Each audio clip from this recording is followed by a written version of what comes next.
ETF index mutual funds నేర్చుకుని stock మార్కెట్లో రాణించాలనుకుంటున్నారా? వెంటనే ఈ నెంబర్కి కాల్ చేయండి. నమస్తే రమగారు. నమస్తే జయ.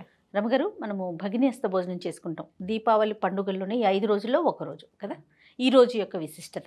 దీపావళి పండుగ 5వ రోజు, తర్వాత కార్తీక మాసంలో 2వ రోజు. భగినీహస్త భోజనం అని క్యాలెండర్లలో రాస్తారు. సంవత్సరానికి ఒక్క రోజు యమ ద్వితీయ అంటారు. అయితే ఈ యమ ద్వితీయ నాడు ఏ అన్నదమ్ముడైతే అపచెల్లెల ఇంటికి వెళ్ళి భోజనం చేస్తాడో అతనికి దీర్ఘాయువు, అన్నదమ్ముడికి భోజనం పెట్టి ఆశీర్వాదాలు ఇచ్చో పుచ్చుకునో చేసినటువంటి అపచెల్లెలకి 5వ తనం వృద్ధి, ఇది చెప్తారు. దీనికి ఒక చిత్రమైన కథ చెప్తారు జయ. సాధారణంగా చెప్పుకునే సింపుల్ వాక్యం, యముడు మనం నరక చతుర్దశి నాడు యమ దీపాలు అవి పెడతాం కదా. అవును. ఈ యమధర్మరాజుని ఆయన చెల్లెలైనటువంటి యముడు యమి వాళ్ళిద్దరు అక్క చెల్లెళ్ళు, అన్నా చెల్లెళ్ళు, అక్క చెల్లెళ్ళు అని వస్తుంది చూడు, అన్నా చెల్లెళ్ళు. అయితే యమియే యమునా నదిగా మారిందని చెప్తారు. ఆమె తన అన్నయ్యని భోజనానికి మా ఇంటికి రా రా రా రా అని పిలిచేదట యముణ్ణి.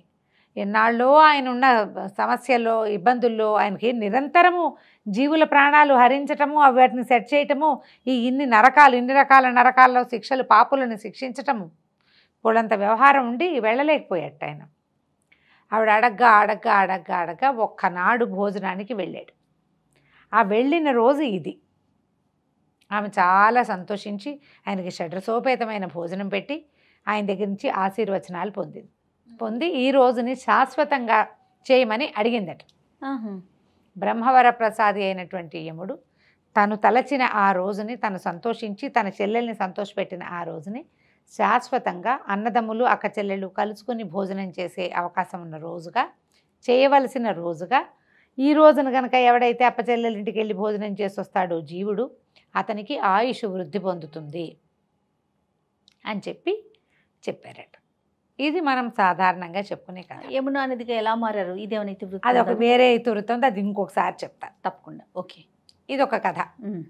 తర్వాత ఒక చిత్రమైన గాథ ఇంకొకటి చెప్తారు. అప్పుడు కాలగణన లేని కాలమట, లేదు. బ్రహ్మ విష్ణు మహేశ్వరులు ఉన్నారు, ఇలాగే అందరూ ఉన్నారు. యముడు, ధర్మరాజు, అష్టదిక్పాలకులు, ఎవరి పనులలో వాళ్ళు ఉన్నారు. అయితే యముడు గతించినది ఎప్పుడో చెప్పలేకపోయింది. గతించాడు ఆయన. జరుగుతాయి, మారుతూ ఉంటారు కదా.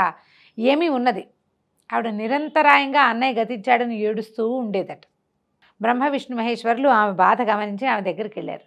ఆయన ఎప్పుడు వెళ్ళిపోయాడో చెప్పలేకపోయింది. సమయం లేదు. నిన్న మొన్న అటు మొన్న మనకు 3 రోజులు ఉన్నాయి. ఇవాళ రేపు ఎల్లుండి అవతలెల్లుండి తాలూకు అమర్నాడు చెప్పగలుగుతాం. డేట్లు ఉన్నాయి, తిథులు ఉన్నాయి.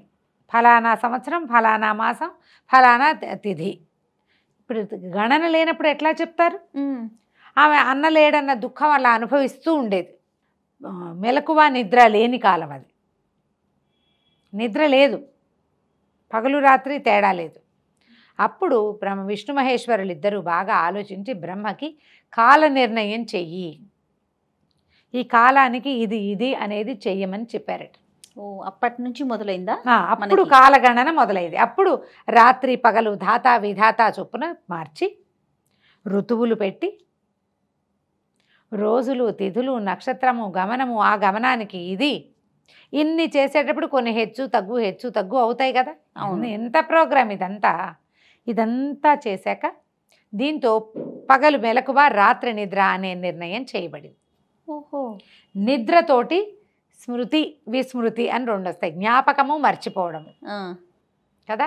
రాత్రి నిద్రపోయిన వాళ్ళు మర్నాటికి కొంత, ఇప్పుడు దుఃఖించి పడుకున్నాము, పొద్దున్న లేచేసరికల్లా దుఃఖపు ఛాయ కొంత తగ్గిపోతుంది, తీవ్రత తగ్గిపోతుంది, రోజు మారిపోతుంది. మనం ఏమని చెప్పుకుంటాం? ఇవాళ పోతే రేపటికి 2 అని చెప్పుకుంటాం. తెల్లారిపోతుంది, నీ ప్రమేయం ఏం లేదు, నువ్వు దుఃఖించు, రాత్రి పగలు మారిపోతాయి. దాంతోపాటు నీ నిద్ర, నీ భోజనం, కాలకృత్యాలు వచ్చేస్తాయి కదా. అవును, స్మృతి పోతుంది, జ్ఞాపకం పోతుంది. అప్పుడు ఏమి దుఃఖాన్ని మరిచిందట. అయితే తను దుఃఖం మరిచిన దానికి జ్ఞాపకంగా నా వంటి దుఃఖం ఇంకొకరికి కలగకూడదు, సోదర మరణ దుఃఖాన్ని నేను అనుభవించాను, అందుకని ఈ సోదర మరణ దుఃఖం కలగకూడదు స్త్రీలకి. దానికి తగినట్టుగా వరం ఇవ్వమంటే కార్తీకంలో 2వ రోజుని దానికి నిర్ధారించాడట బ్రహ్మ. ఇది ఒక కొత్త కథ కదా. చాలా అప్పటి నుంచి ఇలాగన్న కార్తీకంలో ఇదేంటంటే ఆయుర్వృద్ధికరమైన మాసం.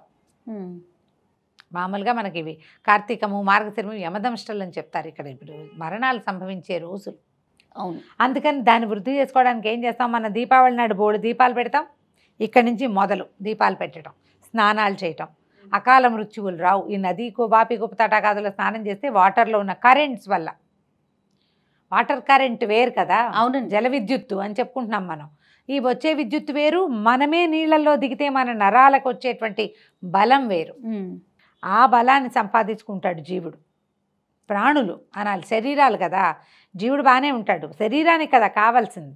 దానికోసమని ఈ ప్రయత్నం చేసే రోజుల్లో రెండో రోజైన ఈ రోజుని భ్రాతృద్వితీయ, యమ ద్వితీయ, హిందీ వాళ్ళు భాయ్దూజ్ అంటారు. ఇప్పుడు ఏంటంటే ఇది వరకటి కాలాల్లో ఏం చేసేవాళ్ళు, అక్క చెల్లెలు అన్నదమ్ములు ఇళ్ళకి వెళ్ళటం, అక్క చెల్లెళ్ళు వెళ్ళటం పెద్ద విచారం ఆలోచించేవాళ్ళు కాదు. ఆడపిల్లలకి పెళ్ళిళ్ళు చేశాక వాళ్ళ ఇళ్ళకి వెళ్ళేవాళ్ళు కాదు. ప్రత్యేకంగా ఒక రోజు కనుక పెట్టి ఆ రోజున అన్నయ్యనో తమ్ముడో ఇంటికి కనుక వస్తే వెళ్తే వాళ్ళు చక్కగా భోజనం పెట్టుకోవడం, పుట్టింటి కబుర్లు అడగటం, సంతోషంగా గడపటం. తర్వాత పెద్దవాడైతే ఆయనకి తాంబూలం, దక్షిణ తాంబూలాలతో అన్నయ్యకి కొత్త బట్టలు పెట్టి దక్షిణ తాంబూలాలు ఇవ్వటం. బట్టలు పెట్టకపోయినా నియమం లేదమ్మా, భోజనం పెట్టి తాంబూలం ఇవ్వటం. ₹1 పెట్టినా దక్షిణే. బట్టలు కొనిపెట్టడం వేడుక, మీ ఆసక్తి. ఆడపిల్లలకి వస్త్రాలు ఇవ్వటం మాత్రం పురాతన కాలం నుంచే ఉంది. ఆడపడుచుకి వస్త్రాలు ఇవ్వటం, లేదా ఏదైనా ఒక 100 మనకు కలిగింది అన్నయ్యలో తమ్ముళ్ళో అక్కయ్యకో చెల్లెలకో ₹10 ఇవ్వటం, ఆమెను ఆశీర్వదించడం, లేదా పెద్దదైతే అక్కయ్య దగ్గర ఆశీర్వాదం తీసుకోవటం. ఈ క్రియ గనక చేస్తే అన్నదమ్ములు అక్క చెల్లెళ్ళ మధ్య బాండ్ పెరుగుతుంది.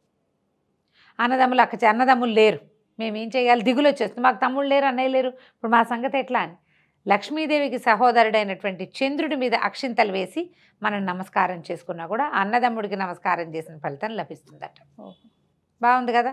ఇప్పుడు మేమంటే మాకు అన్నయ్య ఉన్నాడు, మా చిన్నక్కయ్య నాకు గుర్తుండి మా మా ఇళ్లలో ఈ ఆచారాలు లేవు, తెలియదు మాకు. కానీ మా చిన్నక్కయ్యకి ఫ్రెండ్స్ ఎవరో చెప్పారు, తన కొలీగ్స్ ఎవరో చెప్తే మా రెండో అక్కయ్య ఆండక్కంటాం, తను మా అన్నయ్యని పిలిచేది. భగినీహస్త భోజనం వాళ్ళ రమ్మంటే మా అన్నయ్య వచ్చి భోజనం చేస్తుంటేవాడు మా ఆండక్కయ్య గారి ఇంట్లో. ఇప్పుడు కూడా అన్నయ్య ఆండక్క వాళ్ళ ఇంటికి వెళ్తాడు. మేమేమో మాకు ఆడపిల్లలు లేరు కదా, మా చిన్మావయ్య గారు అమ్మాయి జయ తను పిలుస్తుంది, జయే తను పిలుస్తుంది. ఖచ్చితంగా వాళ్ళ ఇంటికి భోజనానికి వెళ్తాం. పొద్దున కుదిరితే పొద్దున, రాత్రి కుదిరితే రాత్రి దండం పెడుతుంది. సాంప్రదాయాన్ని వదలకుండా. బట్ ఇప్పుడు అన్నదమ్ములను ఆదరించేందుకు ఒక రోజు ఆడపిల్లలకు కావాలి. వాళ్ళకి ఏదైనా కాస్త చక్కగా చూడడానికి, ఆ పిల్లని ఆశీర్వదించడానికి ఒక రోజు అన్నదమ్ముడికి కూడా కావాలి. అవకాశం మంచి చెడు కదా. ఇప్పుడు రాఖీ పండగ, హిందీ వాళ్ళ రాఖీ పండగ చేసుకుంటున్నాం.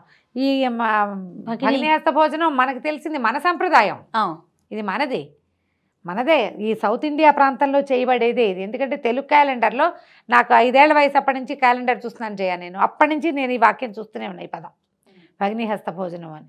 ఇలా అన్నదమ్ములకి అక్క చెల్లెళ్ళు కలిసి ఉండేటువంటి ఒక రోజు. ఈ రోజుని మీరు కార్తీకంలో ఇంకేమైనా చేసినా చేయకపోయినా ఈ రోజు ఇలా చేసుకోండి. దూరంగా ఉంటే అన్నయ్యలు మీ కజిన్స్ని పిలవండి, ఎవరో ఒకళ్ళని, వాళ్ళకి మంచిది మీకు మంచిది.